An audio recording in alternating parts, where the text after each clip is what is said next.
24শে June তারাতলায় নির্মীয়মান godown ভেঙে 16 জনের মৃত্যু হয়েছিল, আর সেই বিপর্যয় নিয়ে এবার কঠোর পদক্ষেপ করল কলকাতা পুরসভা। বিস্তারিত বলবেন অর্ণব মুখোপাধ্যায়, রয়েছেন আমাদের সঙ্গে। অর্ণব, দেখো, তারাতলা বিপর্যয়ের পরেই যে সংস্থা এই তারাতলার গোডাউনটার আর্কিটেক্ট ছিল, তার পাশাপাশি যিনি হচ্ছেন আর্কিটেক্ট ছিলেন, তার পাশাপাশি হচ্ছে স্ট্রাকচারাল ইঞ্জিনিয়ার এবং স্ট্রাকচারাল রিভিউয়ার যারা রয়েছেন, তাদেরকে কিন্তু কলকাতা পুরসভা কারণ দর্শানোর নোটিশ দেয় যে কেন এরকম ভাবে এই বিল্ডিংটা ভেঙে পড়লো। এবং তার পরবর্তী সময় তাদেরকে হিয়ারিং হয়। হিয়ারিং হওয়ার পর সম্প্রতি তাদের একটা অর্ডার বেরিয়েছে কলকাতা পুরসভা থেকে, যেখানে বলা হয়েছে যে এই আর্কিটেক্ট, স্ট্রাকচারাল ইঞ্জিনিয়ার এবং স্ট্রাকচারাল রিভিউয়ার যারা রয়েছেন, তারা কলকাতা পুরসভার যে তালিকাভুক্ত এতদিন ছিলেন সেই তালিকা থেকে তাদেরকে বাদ করা হলো। তার পাশাপাশি বলা হয়েছে যে এদের লাইসেন্স যেটা আছে সেই লাইসেন্সও কিন্তু ক্যান্সেল করা হলো। কলকাতা পুরসভার এরা এমপ্যানেল ছিলেন আগে, অর্থাৎ তালিকাভুক্ত ছিলেন, সেখান থেকে বাদ করার ফলে তারা কিন্তু কোনো কাজই এখানে করতে পারবেন না, সেরকমই একটা অর্ডার বের করা হয়েছে। হিয়ারিং এর টাইম দেওয়া হয়েছিল, বক্তব্য শোনা হয়েছে এবং বক্তব্য শোনার পর এই সিদ্ধান্ত নেওয়া হয়েছে যে স্ট্রাকচারাল ইঞ্জিনিয়ার এবং তার সঙ্গে এই দুজন যারা রয়েছেন তাদের ক্ষেত্রে তাদেরকে এখানে কলকাতায় ব্ল্যাকলিস্ট করা হলো এবং তাদেরকে এখানে যে লাইসেন্স ছিল সেই লাইসেন্স তাদেরকে কিন্তু ক্যান্সেল করা হয়েছে।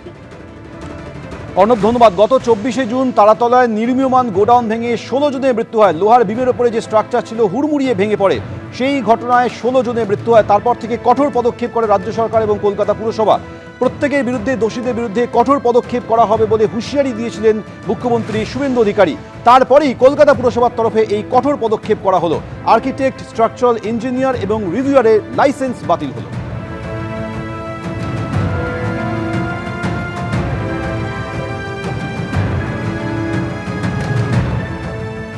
গড়ফায় তোলাবাজির মামলায় প্রাক্তন তৃণমূল কাউন্সিলরের বাড়িতে পৌঁছে গেল পুলিশ। 105 নম্বর ওয়ার্ডের প্রাক্তন তৃণমূল কাউন্সিলর তার স্বামীর বিরুদ্ধে এই অভিযোগ উঠেছে। সুশীলা মণ্ডলের স্বামী তরুণ মণ্ডল, তার বিরুদ্ধে তোলাবাজির অভিযোগ। তরুণ মণ্ডলও তৃণমূলের দুবারের কাউন্সিলর ছিলেন। সুশীলা মণ্ডলকে জিজ্ঞাসাবাদ গড়ফা থানার পুলিশের। মিথ্যে অভিযোগ ফাঁসানো হচ্ছে, পাল্টা দাবি প্রাক্তন তৃণমূল কাউন্সিলরের।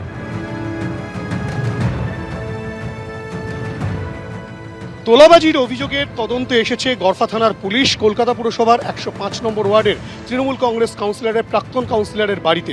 এবং এখানে যে চিত্র দেখা যাচ্ছে যে গড়ফা থানার পুলিশ তারা কিন্তু রীতিমতো জিজ্ঞাসাবাদের প্রক্রিয়া চালাচ্ছে। গড়ফা থানার পুলিশ সূত্রে যেটা খবর, যে একটি তোলাবাজির অভিযোগ রয়েছে তরুণ মণ্ডলের বিরুদ্ধে। এই তরুণ মণ্ডল হলেন 105 নম্বর ওয়ার্ডের তৃণমূল কংগ্রেসের প্রাক্তন কাউন্সিলর সুশীলা মণ্ডলের স্বামী। এই তরুণ মণ্ডলই কিন্তু এই 105 নম্বর ওয়ার্ডের কাউন্সিলর ছিলেন এবং তার পরবর্তী ক্ষেত্রে তার স্ত্রী কাউন্সিলর হন।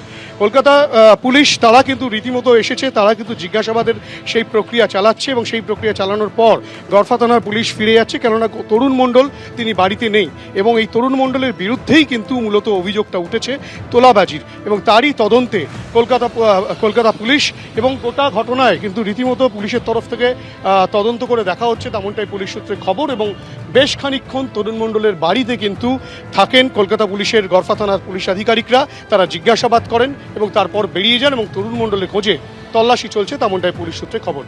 পুলিশের কাজটা করছে। পুলিশের ডেফিনেটলি 3টে স্টেপ হয়।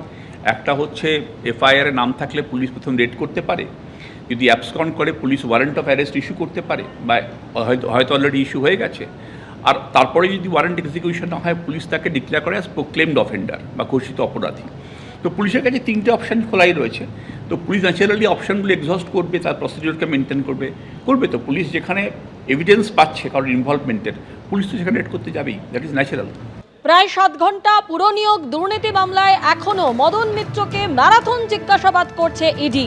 আজ বেলা 12টা 15 সিজিও কমপ্লেক্সে পৌঁছন মদন মিত্র এবং তারপর থেকে কিন্তু তাকে ম্যারাথন জিজ্ঞাসাবাদ করা হচ্ছে। সরাসরি আমাদের প্রতিনিধি আবির দত্ত আমাদের সঙ্গে রয়েছেন। আবির, প্রায় 7 ঘন্টা অতিক্রান্ত, এখনো জিজ্ঞাসাবাদ করা হচ্ছে মদন মিত্রকে, কি খবর এখনো পর্যন্ত?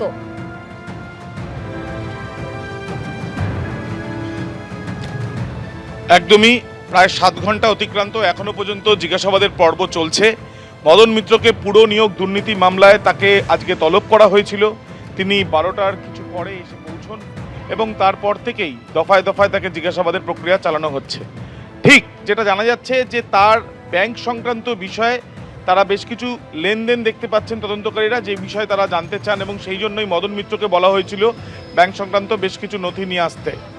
একই রকমভাবে বলা হয়েছিল তার স্ত্রীকে, তার দুই পুত্রকে, এবং তারাও বিভিন্ন দিনে আমরা দেখেছি বিগত সপ্তাহে বা গত সপ্তাহেই বলা যায় যে তারাও এসেছিলেন, তাদেরকেও ম্যারাথন জিজ্ঞাসাবাদের প্রক্রিয়া চালানো হয়েছিল। পুরনিয়োগ দুর্নীতি মামলায় টিটাগড় পুরসভা এবং কামারহাটি পুরসভায় 125 জনের নিয়োগ, সেগুলো সুপারিশে হয়েছে বলে তদন্তকারীরা জানতে পেরেছেন। এই সুপারিশ হওয়ার পেছনে কি টাকা রয়েছে, অর্থাৎ টাকার বিনিময়ে কেউ সুপারিশ করেছে? যিনি সুপারিশ করেছেন তিনি কি মদন মিত্র? এই প্রশ্নগুলোর জবাব তারা চান, এবং সেগুলো জানতে চাওয়ার জন্যই তাকে কিন্তু জিজ্ঞাসাবাদ করা হয়েছিল। কিন্তু আজকে যখন মদন মিত্র এসে উপস্থিত হন, তাকে একাধিক প্রশ্ন করা হলো। তিনি একটি বিষয় বারবার বলছেন যে তিনি তদন্তে সম্পূর্ণ সহযোগিতা করবেন। এখন দেখার বিষয় যে তদন্তকারীরা তাদের তদন্ত এগিয়ে নিয়ে যাওয়ার জন্য যে তথ্য প্রমাণের সংগ্রহের প্রক্রিয়া তারা বিভিন্ন জায়গায় তল্লাশি করে চালিয়েছিলেন, যেমন আমরা দেখেছি দক্ষিণেশ্বরের মদন মিত্রের ফ্ল্যাট, ভবানীপুরে মদন মিত্রের বাড়ি, সেখানে তল্লাশি অভিযান চালানো হয়, তাকে জিজ্ঞাসাবাদ করা হয়, এবং তার পরবর্তীকালে বিভিন্ন জায়গা থেকে প্রাথমিকভাবে আমরা যেটা জানতে পারছি ব্যাংক সংক্রান্ত তথ্য তারা সংগ্রহ করেন।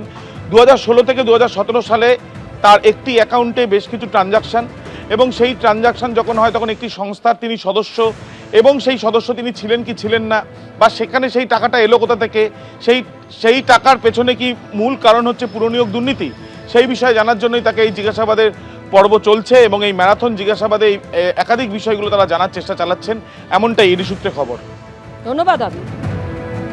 আজ সকালে সিজিও কমপ্লেক্সে ঢোকার আগে মদন মিত্র ঠিক কি বলেন শুনুন।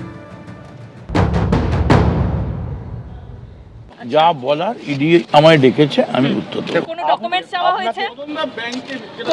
কিছু ট্রানজাকশন নিয়ে তাদের প্রশ্ন রয়েছে, আপনার স্ত্রী, আপনার দুই সন্তানও এসেছিলেন।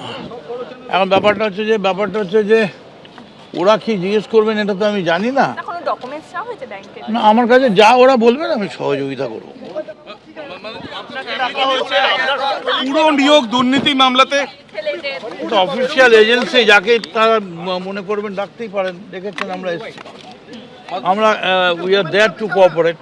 যা বলার ইডিকে বলবো, গভর্নমেন্ট এজেন্সি ডেকেছে, আমি এসেছি কোঅপারেট করার জন্য। সহযোগিতা, তার মানে কি সম্পূর্ণভাবে সহযোগিতা করবেন যেটা আপনি বলে? সহযোগিতা, সম্পূর্ণ সহযোগিতা। কোনো আশঙ্কা কি রয়েছে মদন দা এখন আর? কিছু বলতে পারবো না। এবিপি আনন্দ, এগিয়ে থাকে, এগিয়ে রাখে।